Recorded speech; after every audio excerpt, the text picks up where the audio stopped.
யாரோட பூ மார்க்கெட் இல்ல அப்புறம் இவங்கள சொல்றாங்க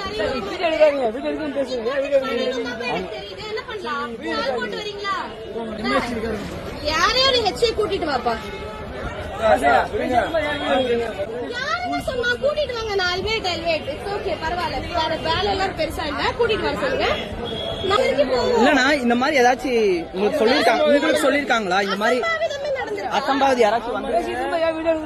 ஆனா இப்ப கோர்ட்ல ஏதாவது இவங்க கம்ப்ளைண்ட் பண்ணா என்ன சொல்றது? நான் இவங்க பண்ணுவாங்க. முதல்ல இப்படிலாம் பேச நிப்பாட்டுங்க. அவங்க ட்ரெஸ் அவங்க உரிமை. ஓகே, உங்களை யாரும் ஒண்ணு பண்ண போறது இல்ல. நீங்க எல்லாம் ஒழுக்கமா இருந்தா போதும்.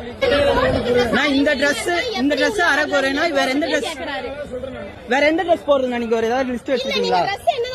லிஸ்ட் வச்சு முன்னாடி வச்சிருக்கீங்களா? எங்கேயோ வாங்குங்க.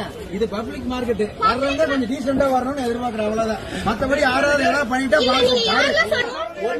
நீங்க ஜட்ஜா கூட இருங்க. இது பப்ளிக் மார்க்கெட் எப்படி வரணும்? பப்ளிக் மார்க்கெட்ல தான் புரிஞ்சுக்கோங்க. பொது உடைமை. ஓகேவா? ஆமா, அது எங்களுக்கு தான் வரணும், இவங்க தான் வரணும் கிடையாது. சரி, விட்டுருங்க. என்ன குறைச்சல்? நீங்க எப்படி வேணாலும் வாங்க, விட்டுருங்க. உங்களுக்கு எங்க நீங்க வேணா சொல்லுங்க.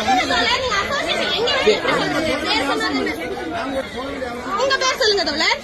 நீங்க போங்கன்னு சொல்லியாச்சு. இல்ல போங்க இல்லனா நீங்க இந்த மாதிரி பர்மிஷன் கொடுங்க. நீங்க யாரையும் கூப்பிட போறாங்க. எம்எச்சி ஏதோ பேர்ல சொல்லுங்க. சுதந்திரம் சொல்லிட்டீங்க, நீங்க போய்க்கலாம்.